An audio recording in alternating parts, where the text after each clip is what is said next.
Yet you are not sufficiently vigilant against the demands of the ego to disengage yourself. This need not be.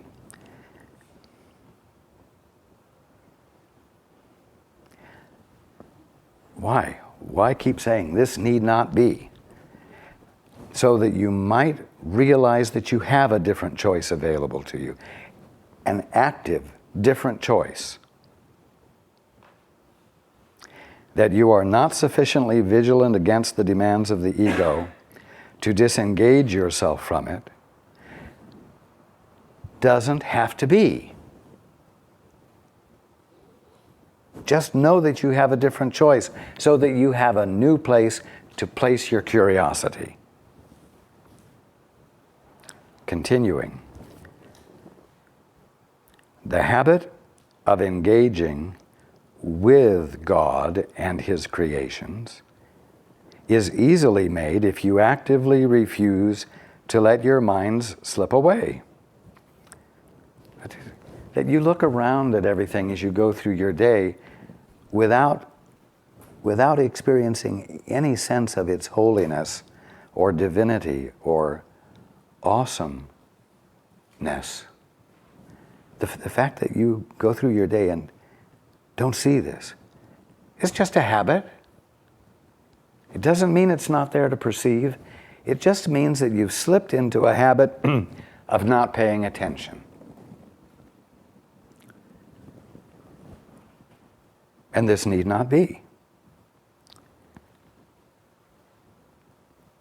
Again, the habit of engaging with God and His creations, instead of separate from God and His creations, is easily made if you actively refuse to let your mind slip away, if you actively, I'm adding this, if you actively refuse to go unconscious.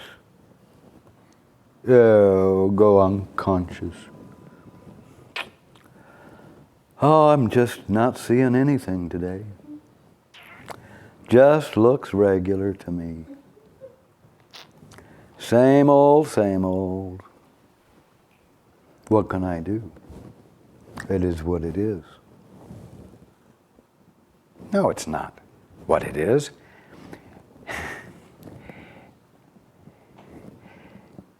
It is what you're not bothering to pay attention to, as well as what you're paying attention to. And the difference lies in how conscious and attentive you're willing to be.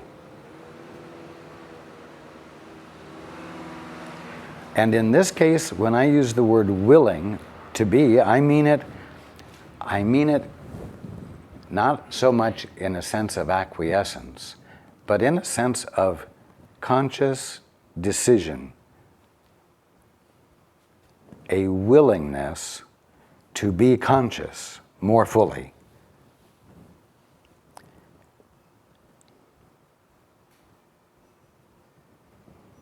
Again, the habit of engaging with God and His creations is easily made if you actively refuse to let your mind slip away. The problem is not one of concentration. It is the belief that no one, including yourself, is worth consistent effort. Well, now here we're talking about the use you put your mind to consciously.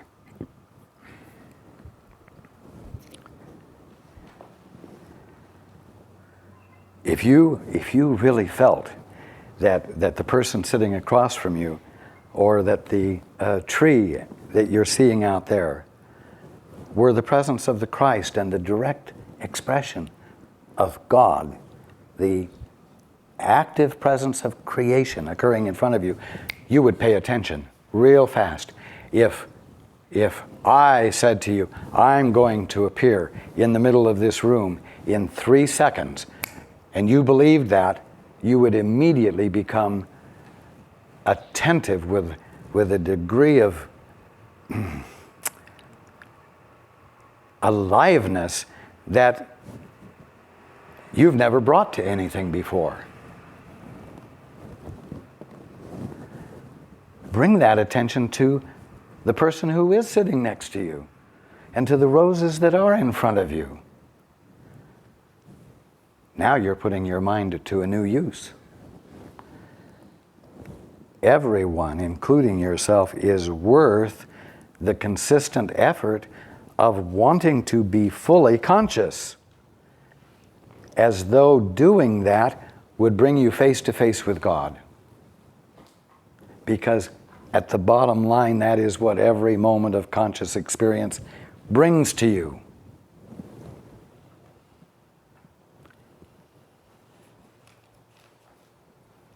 This isn't just the world.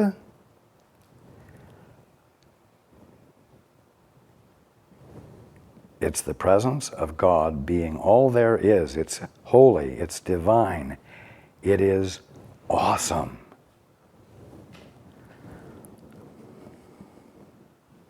Continuing. Side with me consistently against this deception. This deception that no one, including yourself, is worth consistent effort. And do not permit this shabby belief to pull you back. Or let us say, don't let this habit of lazy mindfulness put you to sleep again. Continuing, the disheartened are useless to themselves and to me, but only the ego can be disheartened. And I'm going to add, and you are not your ego. You are not the definition of yourself that you have made up, and you are not the definition of a mind that a separate entity, an entity separate from God, has. Continuing, have you really considered how many opportunities you have to gladden yourselves? And how many of them you have refused? And the answer is, no, you have no idea. It's so humongous that if you would look at it from the flip side of the coin, you would realize that you are faced with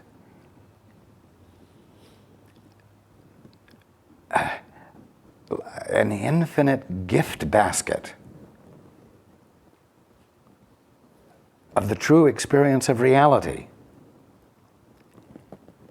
And you wouldn't waste a moment feeling bad because you had been missing it. You would soak it up. You would let it in.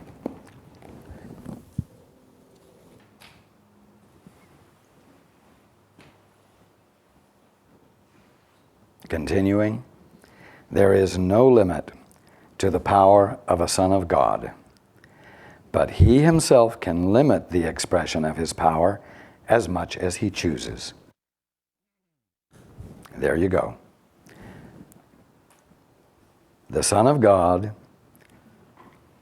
can limit the expression of His power as much as He chooses.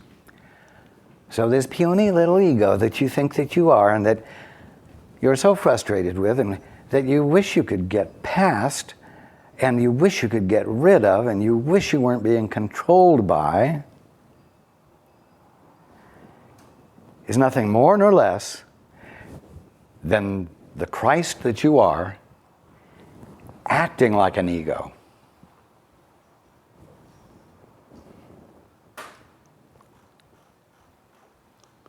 So own it. Own what you're doing so that you don't complain about your ego and what it did to you. The devil made me do it. No, the Christ, acting like the devil, did what it wanted to do. And ultimately what it did was nothing. But as long as it thinks it did something when it did nothing, it's deluded. And the only thing that will get rid of the delusion is for you to take your power back, which simply means own what you're doing. Say to yourself, I am the Christ, behaving as though I'm a body. I am the fullness of God, acting like I'm a mortal. I am the movement of love that God is being right where I am,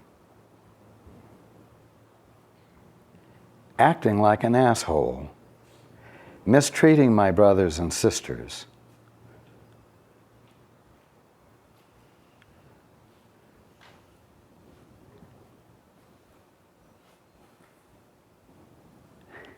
And when you see that that's what you're doing, when you really see that that's what you're doing, and you own it, you will spontaneously make a decision to do something else. And I'm pointing out to you what you're doing to speed things up so that you can use your mind more intelligently and come to the realization that you are the Christ, behaving as though you're not, and believing it. And therefore, it's time for a new belief or an abandonment of belief altogether, so that you will behave in a way consistent with what you divinely are. And because, from your current ignorance, you cannot gather the fullness of the meaning of what you divinely are, your next step is obvious. You gotta ask God for help. You've got to turn to God and say, reveal to me what you're being right here where I am. Reveal to me what is here where I am as you see me. Because my ability to see myself that way is a God-derived birthright. And I no longer choose to ignore it.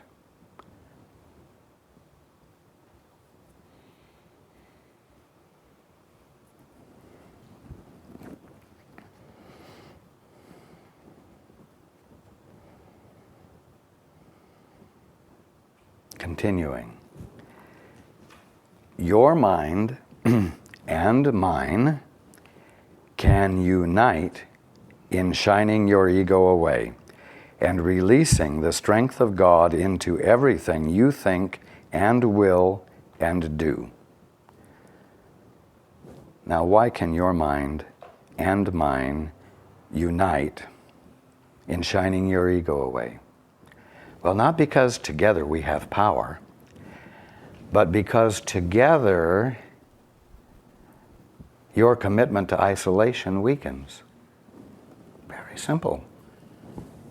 The moment we join, your commitment to isolation begins to dissolve. And everything that held together your private, tiny sense of yourself will begin to break down. Because it can't continue in the face of joining, you see? So your mind and mine can unite in shining your ego away, and, I'm adding thereby, releasing the strength of God into everything you think and will and do. Do not settle for anything less than this, and refuse to accept anything but this as your goal. Well, there comes a little bit of mental self-discipline, a better use of your mind. Stay alert so you don't zonk out again through habit. Continuing, watch your minds carefully for any beliefs that hinder its accomplishment and step away from them. Judge how well you have done this by your own feelings, for this is the one right use of judgment. In other words, if you pay attention to your feelings and you find yourself feeling bad, you may know that you have switched allegiance to the limited viewpoint, the ego perception. If you're feeling depressed, if you're feeling guilty, you may know that you've gone to sleep. It's time to wake up. It's not time to indulge in sadness and guilt and the fear of punishment. Don't muck around in it. It's a call to become alert again.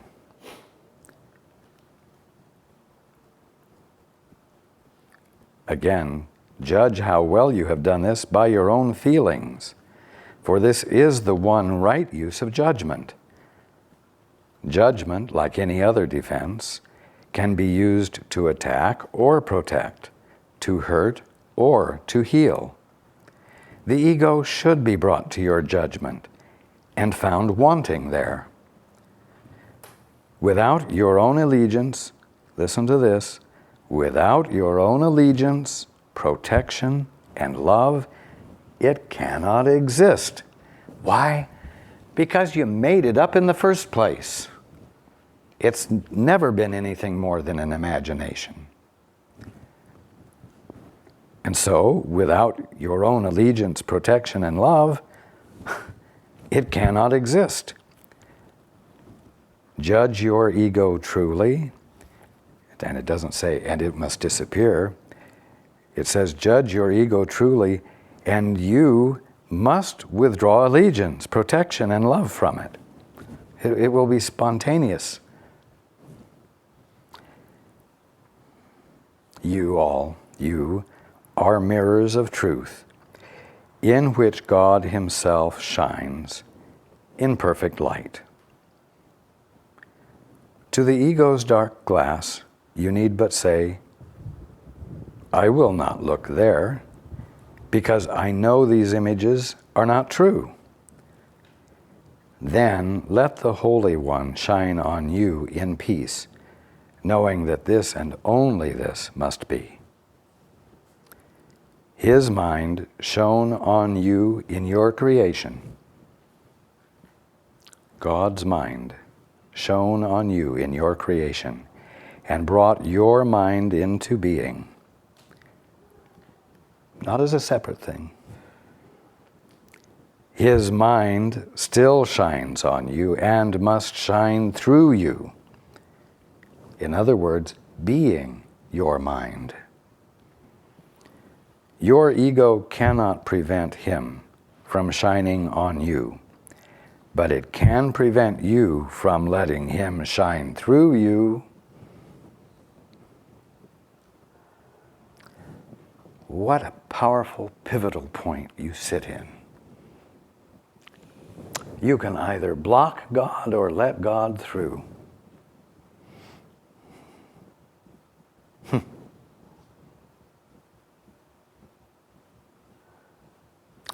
Well, or so it seems. Because you can't block God. But you can block from your awareness the movement of God through you that continues no matter what. You can block it from your own awareness. And in effect, you're the only one suffering the loss.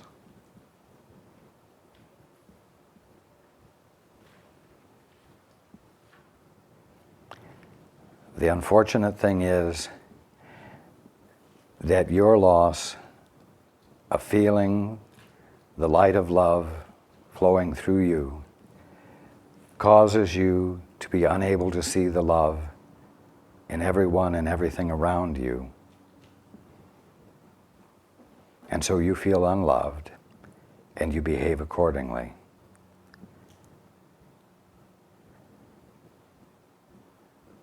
That's a very dark mirror.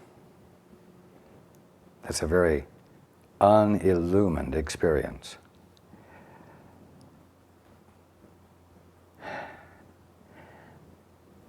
But I want you to see that when you begin to devalue the independence.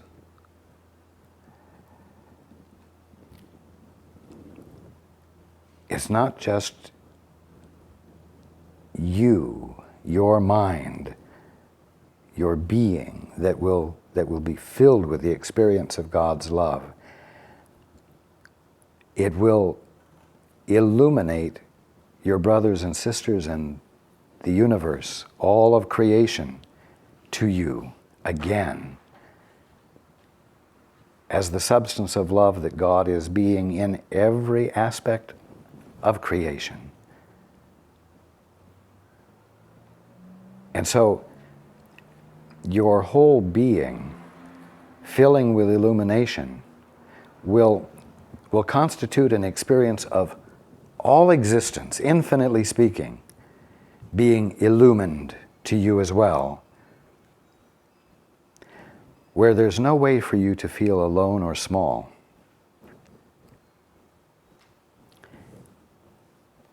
And it's your birthright to be experiencing this.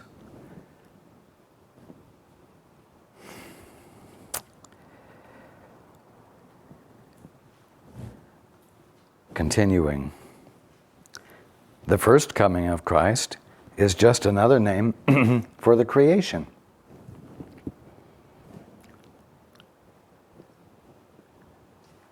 God said, I am. And there you were. And there you were, and there you were, and there you were. God embodied himself.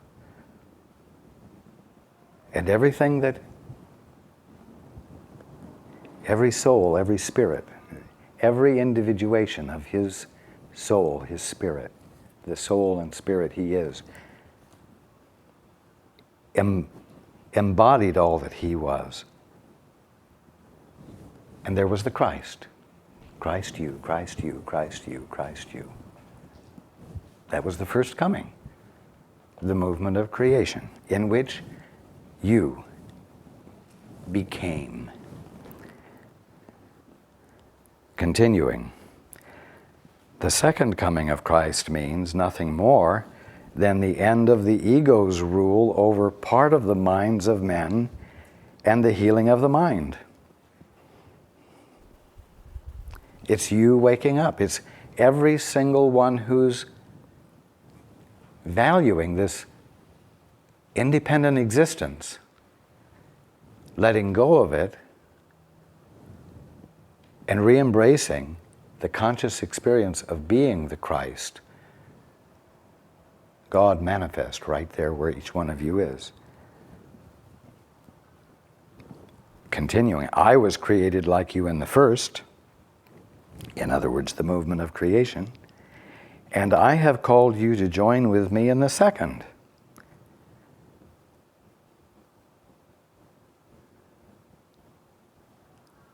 So you don't need to wait for me to come again.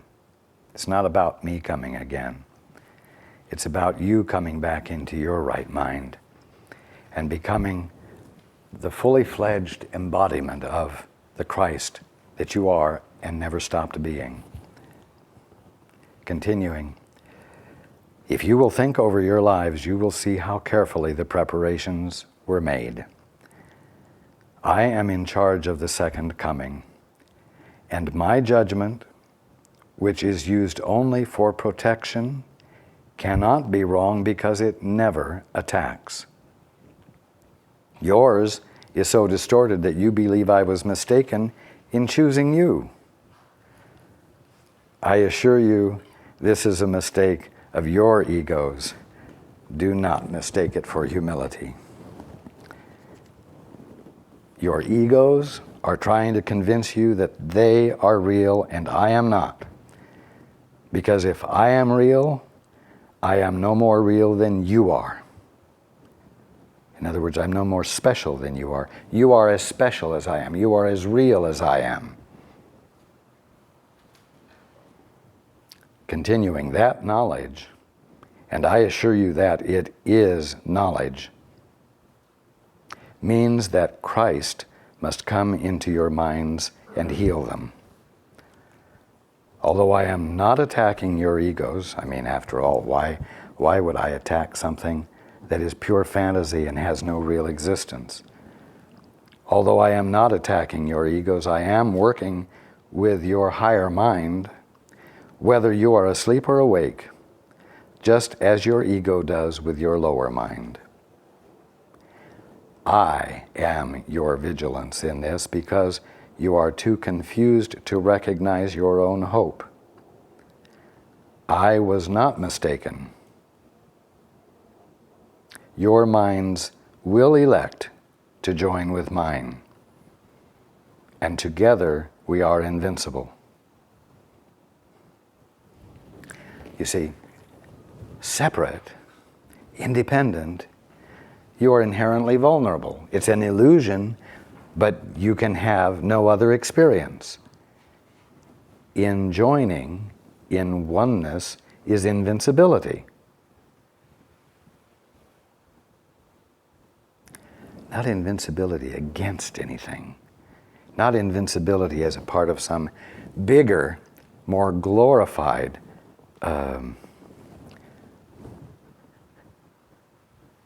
tension or conflict. But invincibility that constitutes a perfectly stable, unalterable purity, where the only thing occurring is the movement of the will of God that's inseparable from yours, and which you are experiencing as yours. That's invincibility. You will yet come together in my name, and your sanity will be restored. Why? Because the Christ, behaving as though he isn't, and believing his behavior, is still the Christ, unalterably. And that which is unalterable will prevail.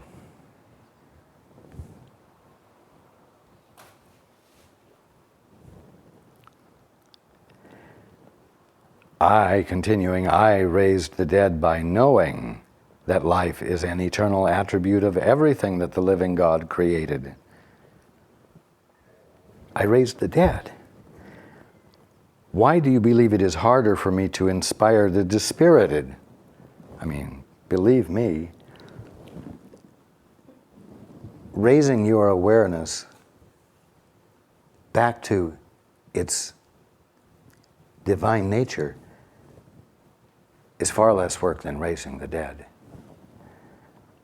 Why do you believe it is harder for me to inspire the dispirited or to stabilize the unstable? I do not believe that there is an order of difficulty in miracles. You do. I have called, and you will answer.